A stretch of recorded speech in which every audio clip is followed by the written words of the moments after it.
Imagine 7,000 high school seniors, right? On the most important day of their academic lives, just vanishing from the testing halls. Yeah, it's a staggering image. Right. Just an empty desk, a blank test paper, and like a kid who basically decided that the entire traditional education system was just no longer worth their time. Just completely opted out. Exactly. And that is exactly what happened during Malaysia's SPM exams. It is Thursday, July 9, 2026. And normally July is when we celebrate recent grads, you know. But today's stack of sources reveals this massive, just hidden crisis that is fundamentally shattering the traditional narrative of how a generation steps into adulthood. It really is a profound shift. Yeah. So our mission today for you listening is to explore the crisis of Malaysia's lost generation. We're going to dive into exactly why these youths are abandoning traditional education pathways, why they are like throwing themselves into the precarious gig economy instead, and how there's this incredible, fascinating solution being built. yes, by a company called Ecoladang Microfarms. They are attempting to rewrite the entire rural economy. We are talking about blending artificial intelligence, heavy industry, and agriculture to stop this demographic time bomb. So, okay, let's unpack this. Look at the data from the Chief Statistician for us. What does a crisis of this magnitude actually look like on paper? Well, I mean, it looks like a structural collapse of the human capital pipeline. Wow, structural collapse. Yeah, and to understand the severity of this, you really have to understand what the SPM, the Sijil Pelajaran Malaysia, actually is. Yeah. It's not just, another test. Right, it's a big deal. It's the definitive national examination taken at the end of secondary school there. I mean, it is the equivalent of the SATs, your A-levels, and your high school diploma, all rolled into one singular high-stakes gateway. So without it, the doors to traditional higher education, government jobs, and like most corporate entry-level positions are just slammed shut. they're locked out. Exactly. So when the former Chief Statistician, Datuk Seri Dr. Mohd Uzir Mahidin, issued this severe warning in July 2026, the nation really had to pause. Because 7,099 students didn't just fail the written papers, they entirely skipped them. They just walked away. 7,000 kids just ghosting the most important exam of their lives. I mean, that's not a clerical error. That's a full-on boycott. It is a profound socioeconomic indicator. And unfortunately, that number is just the most acute symptom of a much wider disease. The Department of Statistics Malaysia, or DOSM, they dug deeper into the data surrounding school leavers. Right. And they found that a staggering 72.1% of SPM graduates do not want to pursue higher education at all. Wait, 72.1%. That's nearly 3/4 of the entire graduating class. Yes. In a typical cohort of roughly 560,000 SPM candidates, you are looking at nearly 390,000 young adults who are actively expressing a desire to bypass university. They just want to skip it. Yeah, bypass university, college, any formal tertiary education, preferring to just enter the workforce immediately. Okay, we need to pause on that because the psychology of that decision is just staggering to me. Think about being like 17 or 18 years old, Yeah, it's a scary time. Generally speaking, the real world is terrifying. The prospect of paying rent, finding a job, paying bills, it's daunting. Usually a college campus offers this sort of buffer. Right, a structured environment where you can transition into adulthood over 3 or 4 years. Exactly. So what is driving nearly 400,000 kids every single year to look at that safety net and say, no thanks, I'll take my chances out there? It fundamentally comes down to the brutal economic reality of the B40 demographic. And B40 means the bottom 40%, right? Correct. In Malaysia's socioeconomic classification, the B40 refers to the bottom 40% of households by income. For these families, the traditional university path is not viewed as a safety net. It's viewed as a burden. It is viewed as an unbearable financial liability. Our sources point to a highly revealing survey released on April 17, 2026 by FinCo. That's the Financial Industry Collective Outreach. Okay, and what did they find? They surveyed youths, and nearly 80% of the respondents were from these B40 households. And when asked why they chose immediate work over a degree, what was the main driver? Survival. Pure, non-negotiable survival metrics. 39.5% cited primary financial constraints. Meaning they just need immediate income to support their own basic existence. Exactly. And another 14.8% cited family obligations, which means the pressure to directly assist their parents in managing daily basic living costs. Wow. So it's not even about building a career. It's about helping the family eat. Right. I mean, when inflation hits food prices, when fuel costs rise, the theoretical future value of a university degree simply cannot compete with the immediate necessity of buying groceries on a Tuesday. It strips away all the judgment, doesn't it? Because, you hear these statistics and the lazy narrative is always, oh, the youth today just don't want to study. They just want to play video games or take the easy way out. Yeah, that's completely missing the point. But this isn't about a lack of ambition. It's a young person sitting at their family's dining table, seeing their parents struggle to pay the electricity bill and making a really calculated, sacrificial choice. Exactly. Taking on tens of thousands of ringgit in student debt and spending 3 or 4 years in a lecture hall not earning a wage is a luxury they physically cannot afford. It's a highly rational, short-term decision born out of economic desperation. But while it might save the family budget this month, it creates a macroeconomic catastrophe for the nation over the next decade. Right, because of the skills gap. Yes, Malaysia has a very specific, aggressive national target to classify 35% of its entire workforce as highly skilled workers. Which makes sense. I mean, you can't run a modern economy on low-wage manual labor alone if you want to compete globally. Precisely. To achieve high-income nation aspirations, especially in what we call the IR 4.0 era, the Fourth Industrial Revolution, you need engineers, data analysts, advanced technicians, developers. Yeah. But here's the stark mathematical reality. If 72% of your youth are actively rejecting higher education and specialized technical training, you cannot physically generate that 35% skilled workforce. The math just does not work. The pipeline of human capital required to build the future of the country is effectively drying up at the source. Completely drying up. And nature abhors a vacuum, right? If 390,000 kids aren't sitting in university lecture halls, they are going somewhere. And that brings us to what the sources identify as the gig economy trap. Let's really look at the mechanics of this because it's super seductive. It really is. Like, if you are a young person in a rural village or an urban low-income housing flat, you have a smartphone. You open it up and you see food delivery apps, e-hailing rideshare apps. The barrier to entry is practically zero. You don't need a bachelor's degree. Right. You don't need to pass an interview. You just need a motorbike, a cheap data plan, and a pulse. You log in, you pick up a meal, you drop it off, and cash appears in your account that same afternoon. It is the ultimate illusion of freedom and immediate reward. And, alongside the gig economy is the digital creator economy. The dream of becoming a social media influencer, streaming video games, or going viral on TikTok. Oh, definitely. These pathways appear lucrative because of survivorship bias, right? We only see the handful who succeed wildly. They're highly accessible, and crucially for the B40 youth, they carry absolutely none of the upfront risks associated with university debt. To a 17-year-old, trading 4 years of unpaid studying for immediate cash in the pocket seems like the smart play, especially when they see university graduates struggling to find jobs that actually pay a living wage. Exactly. I like to think of this as a financial treadmill. Think about how a treadmill works, right? You get on, you crank up the speed, you're running fast, you're sweating, you're exhausting yourself. At the end of the day, you look at the console and it says you burned 1,000 calories. Or in this case, you made enough quick cash to buy groceries tonight. Exactly. But then you step off the machine and you look around. You are in the exact same spot in the room as when you started. You haven't actually moved an inch forward. You aren't building long-term equity. You aren't acquiring an asset. And you aren't learning a specialized skill that appreciates in value over time. That is a remarkably accurate analogy. The tragedy of the gig economy trap is the total absence of a ladder.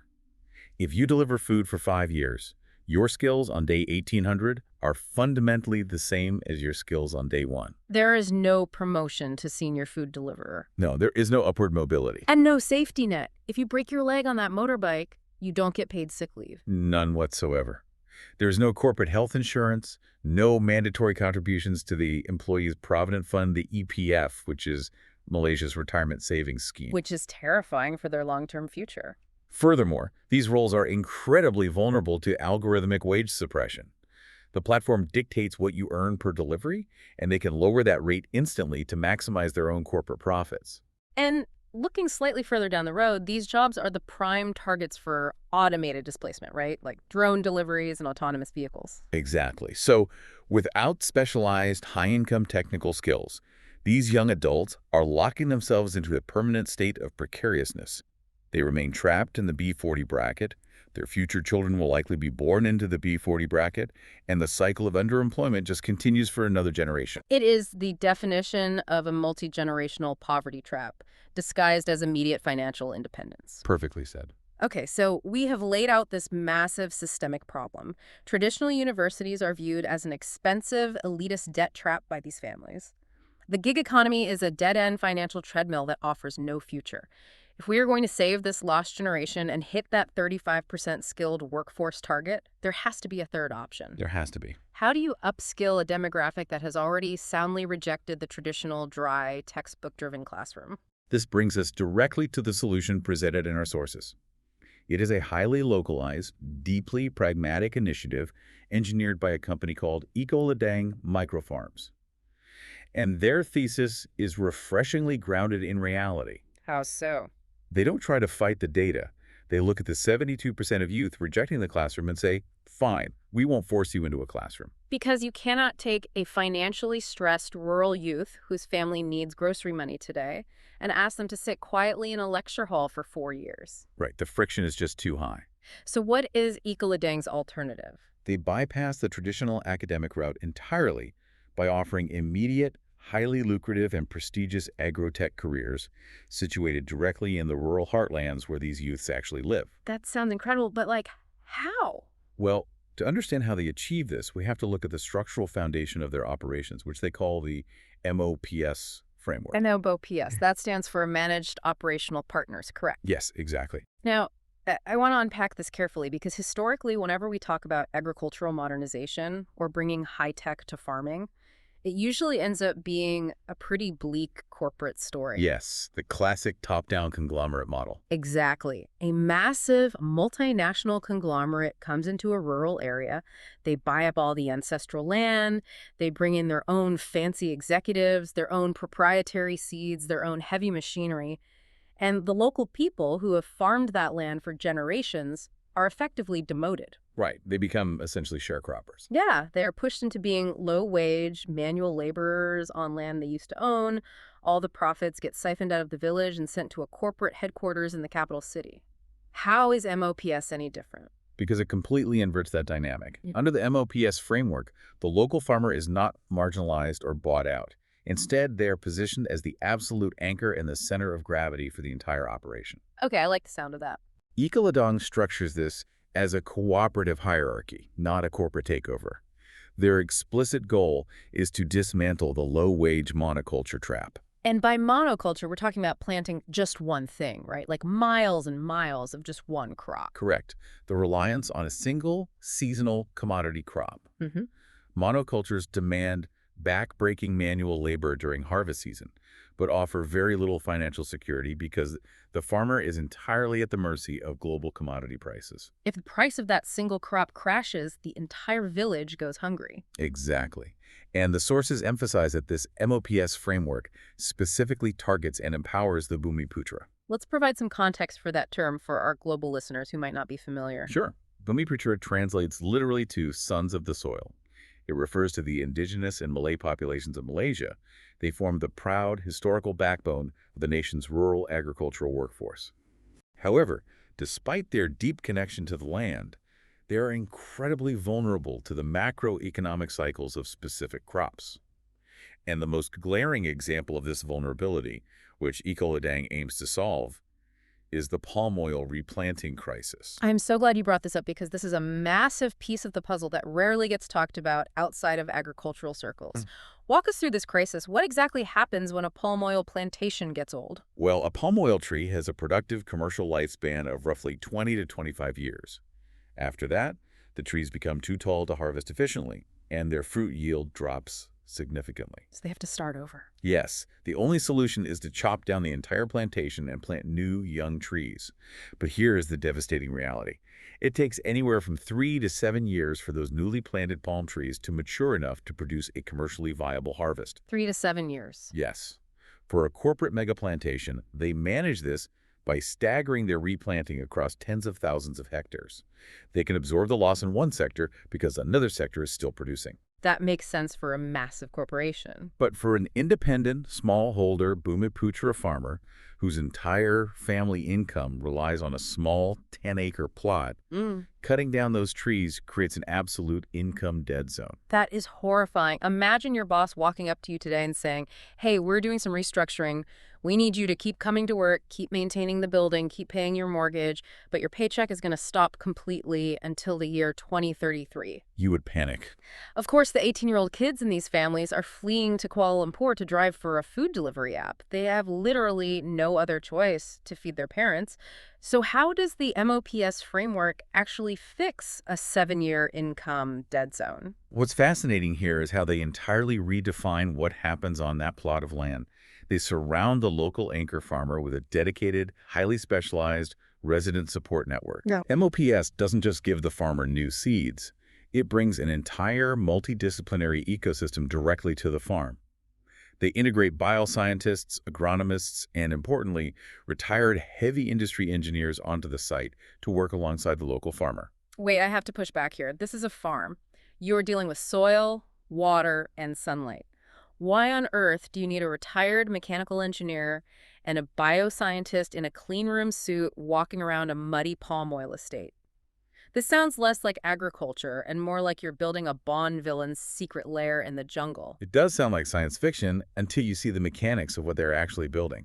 And this is the exact pivot point where traditional farming transforms into an advanced technical enterprise. Okay, I'm listening. The local farmer is no longer just waiting 7 years for trees to grow. By bringing in these experts, Ecoladang facilitates continuous, hands-on knowledge transfer.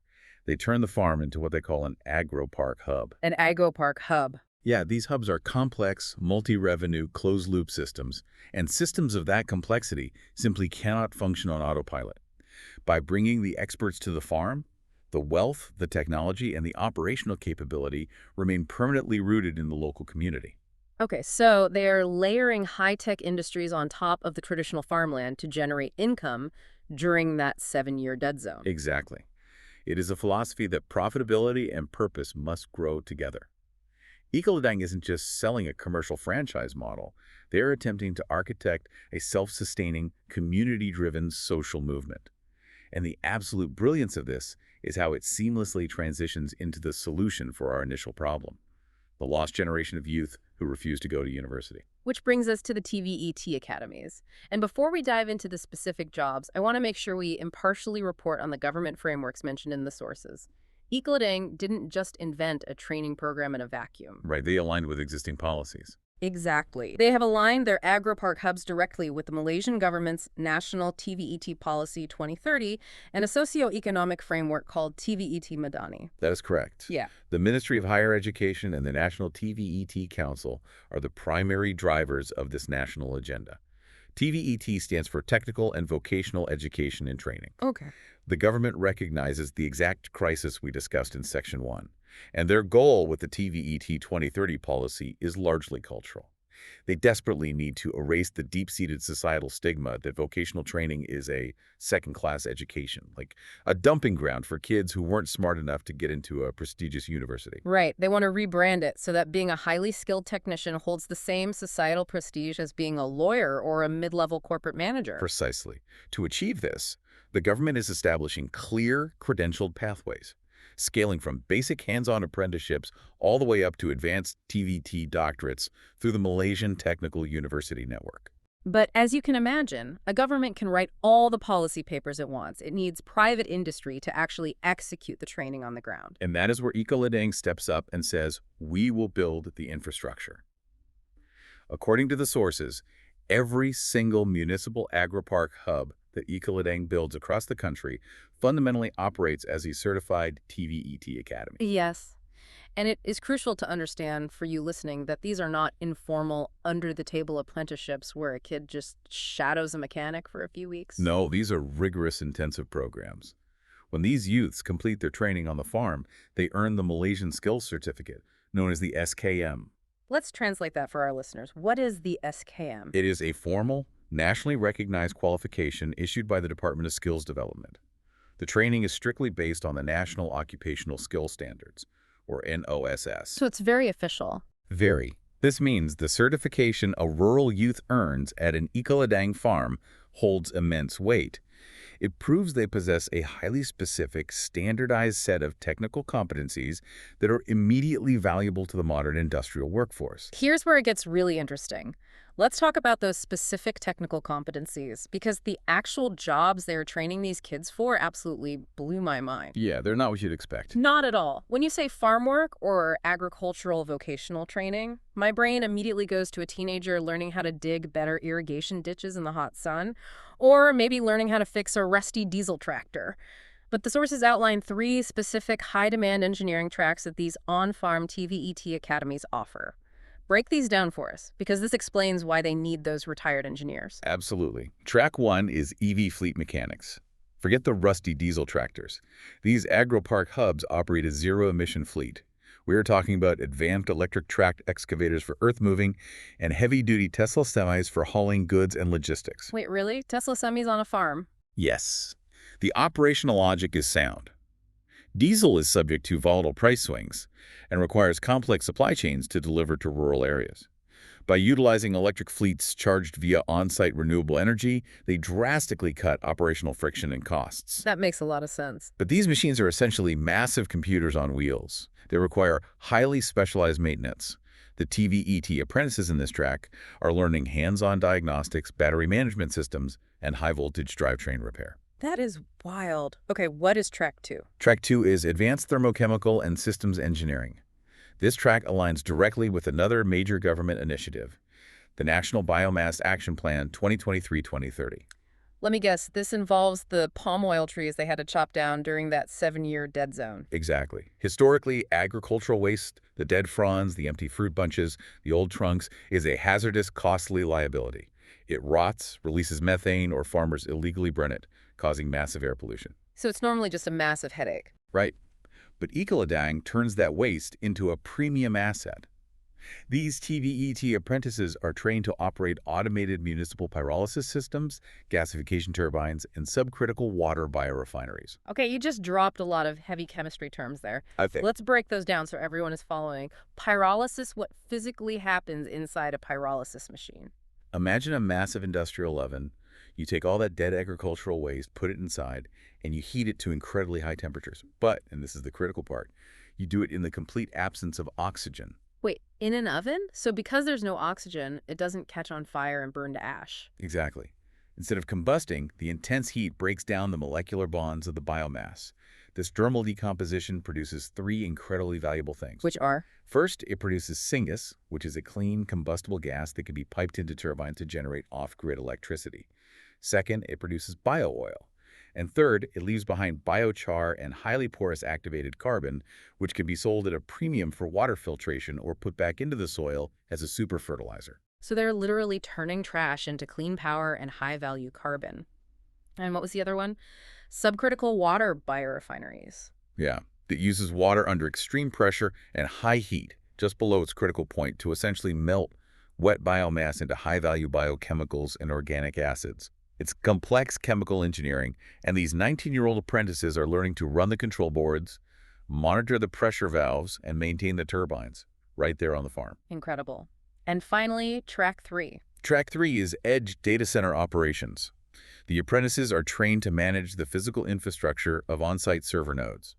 We're talking about maintaining the complex liquid cooling loops, managing the power switching gear to ensure uninterrupted uptime, and handling the localized networking hardware. Let's just zoom out for a second and appreciate the sheer paradigm shift happening here. It's massive. A kid who dropped out of their SPM exams because their family couldn't afford groceries. A kid whose likely destiny was getting stuck in the financial treadmill of delivering fast food for the rest of their life is instead getting an elite nationally certified education. Yeah.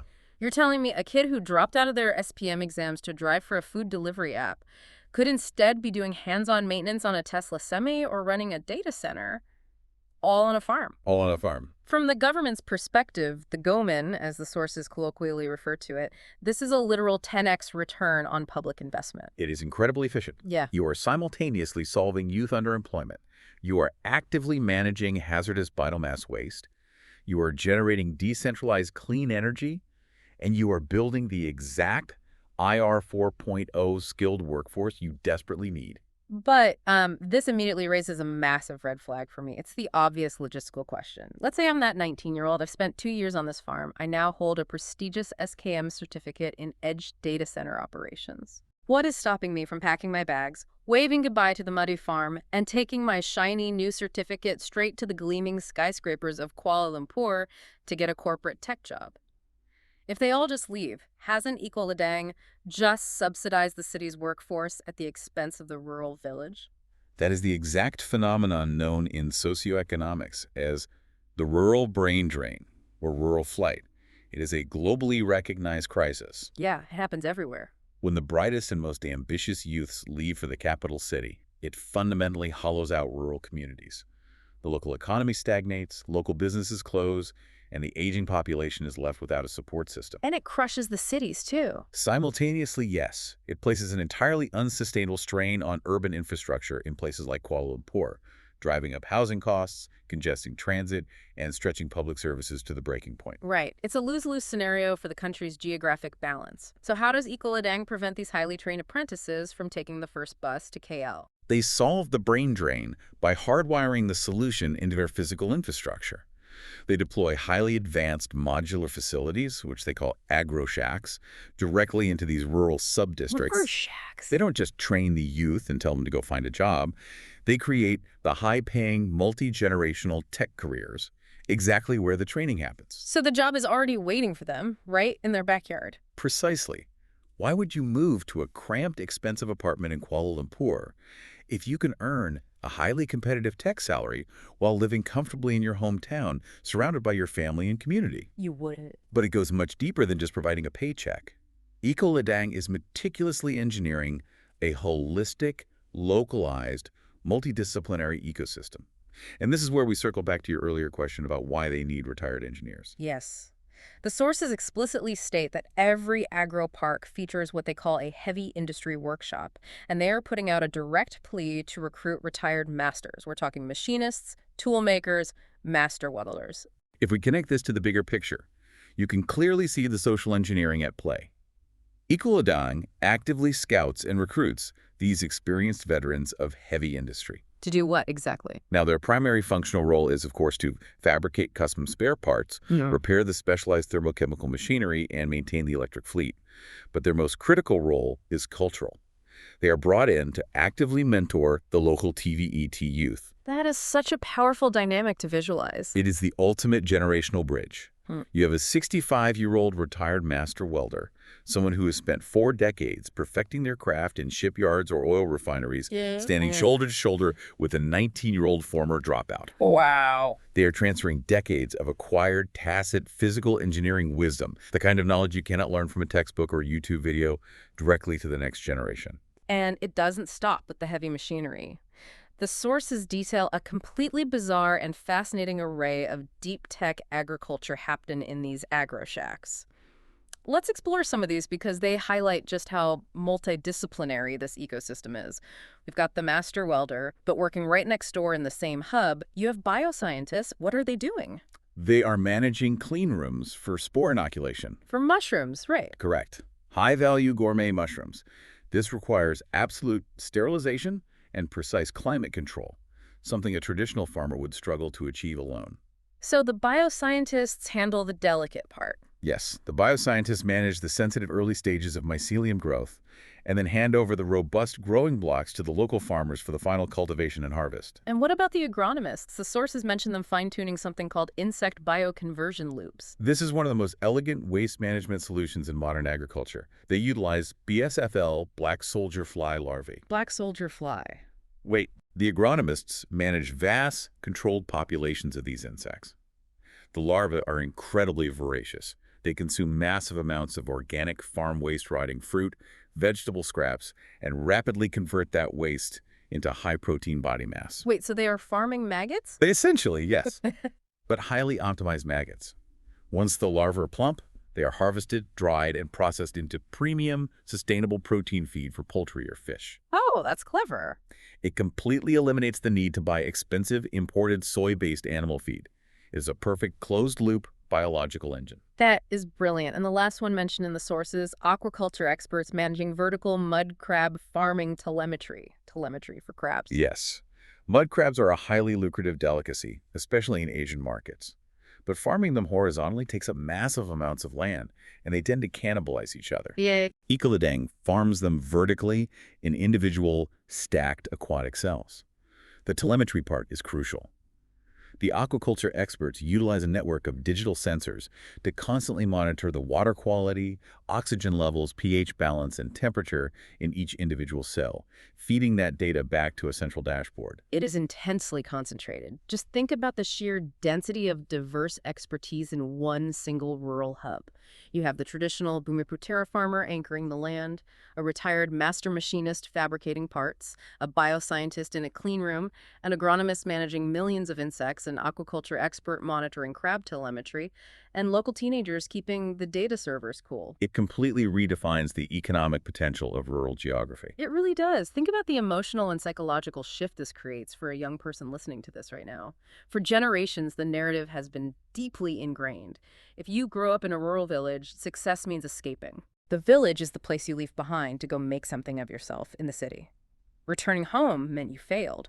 This project fundamentally annihilates that narrative. It transforms the local village from a place you escape from into a place you build within.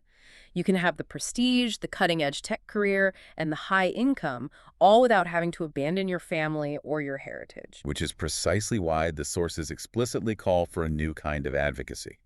The technology is sound, the economics work, but the cultural perception still needs to shift. Ecoladang recognizes that they need influencers, digital creators, and community leaders to act as ecosystem advocates. They need storytellers. Exactly. They need people who can translate this highly complex agri-tech revolution into everyday language. They need to show the entire nation through social media and public discourse that rural wealth and prestige are not just theoretical possibilities. They are actively happening right now on these farms. Okay, I love the vision. I am totally bought into the ecosystem, but I have to play devil's advocate here. Let me push back because honestly, my head is spinning just trying to keep track of all this. It's a lot to take in. We have fleets of electric excavators, we have extreme heat pyrolysis reactors, we have clean rooms, insect farms, vertical crab apartments, TVT academies, heavy industry workshops, and data centers, all operating simultaneously on a single municipal farm. It is a staggering amount of operational complexity, yes. It sounds like an absolute administrative nightmare. I don't care how many retired engineers you bring in. Imagine being the local farmer trying to manage the paperwork for all of this. You have to log the standard operating procedures for the clean room, track the inventory of the biochar, monitor the maintenance schedules for the Tesla semis, and worst of all, manage the taxes across 5 different revenue streams. Oh, the tax? The Malaysian tax system is notoriously complex. If a rat chews through a cooling wire in the data center and you miss an invoicing deadline because you're fixing it, the government fines you. This sounds like a utopian tech bro pipe dream that falls apart the second it hits the muddy reality of a real farm. How do they actually manage the friction? That is the most critical vulnerability of the entire model, and Ecoladang knows it. If you burden a farmer with that level of administrative overhead, the system collapses under its own weight within a month. Exactly. And that is exactly where the concept of human-AI harmony comes into play. To manage the chaos, Ecoladang introduces the central nervous system of the agropark. The SANC. It's SANE. Okay. Sovereign Agro-Intelligence Node. What exactly is this thing physically? Because again, putting highly sensitive computer equipment in a human muddy agricultural sub-district seems like a recipe for disaster. It is not a delicate desktop computer. The SNA is a hardened, ruggedized, mini AI data center located right on the site, inside the AgroShack. Okay, so it's tough. It is built to withstand the environmental realities of rural Malaysia, but its purpose is entirely administrative. The SANE is designed to automate the friction. Okay, walk me through a day in the life of the SANE. What is it actually doing? It handles the tedious, high-risk administrative grind that usually burns out small business owners. Through a network of on-site sensors, cameras, and automated inputs, the SANE manages real-time inventory tracking. So it knows what's happening everywhere. It knows exactly how much biochar was produced, how many mud crabs are ready for harvest, and what the battery degradation is on the EV fleet. It automatically logs the complex standard operating procedures to ensure compliance with the TVET Academy standards. But crucially, it handles the financial labyrinth. specifically the complex LHDN e-invoicing compliance. LHDN, the Inland Revenue Board of Malaysia. Anyone who runs a small business knows that tax compliance can absolutely crush you. It is a massive point of failure for rural enterprises. The ZANE manages this entire process transparently and autonomously using the Stellar blockchain. Okay, blockchain is another buzzword that gets thrown around a lot. Break down exactly how the Stellar blockchain is functioning here for the farmer. Why not just use an Excel spreadsheet? Because an Excel spreadsheet can be altered, lost, or corrupted. Think of the blockchain as a digital, unerasable, publicly verifiable receipt book. Right. Every time a transaction occurs on the farm, whether it's selling electricity to a neighboring village or shipping a crate of gourmet mushrooms, the SEAN automatically generates an e-invoice and logs that transaction on the Stellar ledger. And because it's on the blockchain, the LHDN, the tax authority, can trust the data implicitly. Precisely. It creates an immutable ledger for supply chain auditing and business-to-business accounting. There is no manual data entry required by the farmer, which means zero human error. That's huge. The tax authorities get perfect compliance, the buyers get verifiable supply chain history, and the farmer never has to spend their evenings stressed out over ledgers. It completely shields the community from bureaucratic burnout. So what does this all mean? I love that. Think of the SANE as an invisible, ultra-efficient administrative assistant that never sleeps, never takes a sick day, and is an absolute master of Malaysian tax law. It's exactly that. And the sources actually mention that Ecoladang is actively hiring what they call new economy and tax innovators. Yes, and this is a crucial distinction. These innovators are not agricultural workers. They are high-level financial minds and software developers. Their job is to sit in a boardroom and design these friction-free accounting models, writing the code that allows the SANE to protect the rural community. The underlying philosophy here is just so refreshing because usually when we talk about the transition to an AI-driven economy, it is universally painted as a dystopian threat. The narrative is always, the robots are coming to take our jobs, AI is going to make humans obsolete. Yeah, that's a common fear. But Ecoladang is arguing the exact opposite. They advocate for human-AI harmony. They view artificial intelligence not as a replacement for human labor, but as a liberator from human drudgery. By using AI to automate the repetitive administrative heavy lifting and the complex regulatory compliance, you free the human mind to do what it does best. Innovate. Right. You let the computer do the math so the farmer can walk the fields and notice that the soil needs more biochar, or the franchisee can focus on developing a new relationship with a local restaurant to buy their mushrooms. Exactly. It elevates the human role to creative, high-value tasks. But the ENS isn't just an accountant. It is also the engine for the most revolutionary financial safeguard in the entire Ecoladang model. Oh, this is the part that completely blew my mind when I read the sources. We have to talk about the prosperity mandate and uncorrelated sovereign compute revenue because this fundamentally changes the definition of farming. To truly appreciate the brilliance of this, we have to revisit the historical vulnerability of agriculture. For thousands of years, if you were a farmer, your entire livelihood was dictated by things you could not control. Yeah, you're at the mercy of the sky. If you rely on a physical commodity, whether it's palm oil, rice, or vegetables, you are at the absolute mercy of weather patterns, droughts, floods, crop diseases, and the wild volatility of global food markets. Right. You can do everything perfectly, work 16 hours a day, and a single bad storm can ruin your family's finances for the year. You are tethered to the unpredictability of nature. Ecoladang's solution to this ancient problem is to untether a portion of the farm's revenue from the physical world entirely.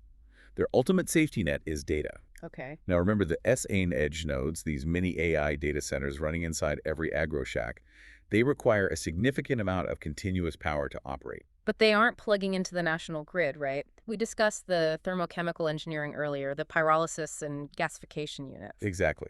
The TVET apprentices are turning the dead agricultural waste into clean syngas.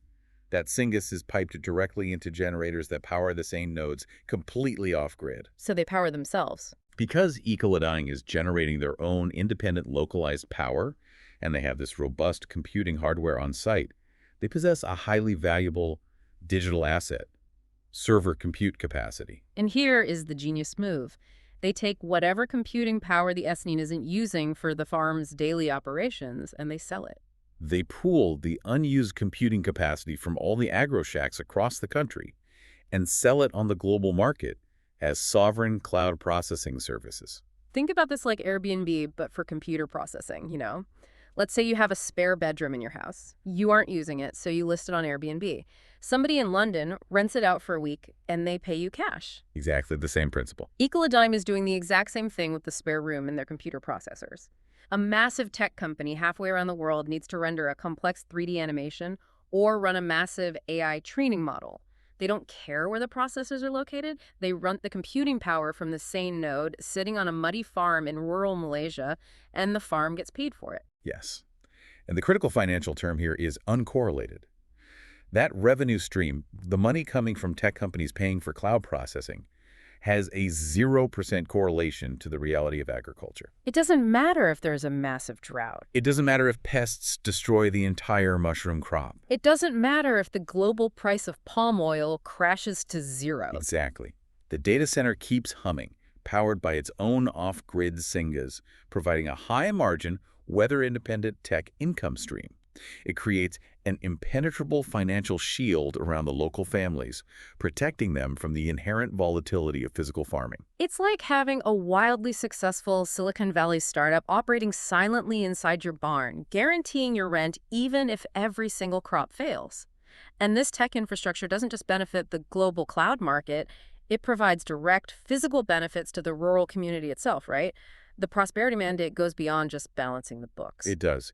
Ecoladang understands that for a community to thrive, they need more than just jobs. They need modern infrastructure. Right. The off-grid power generated by the biomass, combined with the robust SA networking hardware, allows Ecoladang to provide highly reliable off-grid satellite internet connectivity to the immediate area, backed by systems like Starlink and localized solar grids. So they are bringing high-speed internet to areas that traditional telecom companies might ignore because they aren't profitable enough? Yes. Oh. And that connectivity powers communal learning spaces within the agropark. It provides the bandwidth necessary for on-site telemedicine and medical support. The technology is leveraged holistically to ensure that the entire franchise network and the families attached to it thrive in a secure, connected, and supportive environment. Okay, let's take a deep breath, because the sheer scope and ambition of what we've just unpacked is monumental. Let's recap this journey for everyone listening. We started by looking at a terrifying reality: Malaysia's lost generation. Yeah, the 7,000 vanished students. We saw over 7,000 high school seniors actively boycotting their SPM exams, and nearly 400,000 youths every single year flocking to the precarious gig economy. And we understood why. Driven by severe financial pressures in B40 households, they view the traditional university path as an unbearable debt trap. And they get lured onto the financial treadmill of food delivery and ride-sharing, a trap that offers zero upward mobility and guarantees multi-generational underemployment.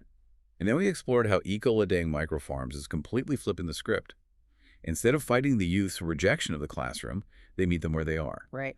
Through the MOPS framework, they protect the vulnerable Gumeputra farmers from the devastating 7-year palm oil replanting crisis by layering a multidisciplinary ecosystem directly onto the land. They bring bioscientists, agronomists, and retired heavy industry masters to the village. They build certified TVET academies right on the farm, offering immediate prestigious careers. They're taking kids who would have been driving for Grab and teaching them to rebuild the high-voltage systems of Tesla semis, operate subcritical water biorefineries, and manage edge data centers. By doing so, they are actively achieving the government's national TVET 2030 goals, they are managing hazardous biomass waste, and crucially, they are halting the rural brain drain. They are proving that high-paying tech careers can exist outside of Kuala Lumpur. And they manage the staggering complexity using the SAN AI node, which automates the LHDN tax friction via the Stellar blockchain and generates uncorrelated tech revenue to financially bulletproof the community against crop failure. It is a profound, beautifully engineered integration of social purpose, agricultural tradition, and cutting-edge technology. And for you listening right now, whether you work in tech, in education, in government, or if you're just trying to figure out your own career path, I think this deep dive proves something really important. I agree. The most innovative solutions to our biggest, most terrifying crises don't usually happen in sterile Silicon Valley boardrooms or isolated corporate high-rises. They happen at the intersection of worlds. They happen when you take the most cutting-edge tools humanity has built, like blockchain ledgers and artificial intelligence, and you combine them with deep, localized, ancestral community knowledge. It forces a philosophical shift in how we view the future. We often think of technology as an escape hatch, something that pulls us away from the physical world, abstracting us into a purely digital existence.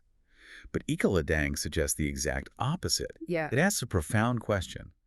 What if the ultimate purpose of artificial intelligence isn't to build a better virtual reality to hide in, but to give us the time, the administrative freedom, and the uncorrelated resources to finally heal and cultivate the physical ground beneath our feet? A truly brilliant thought to end on. Thank you so much for joining us on this deep dive.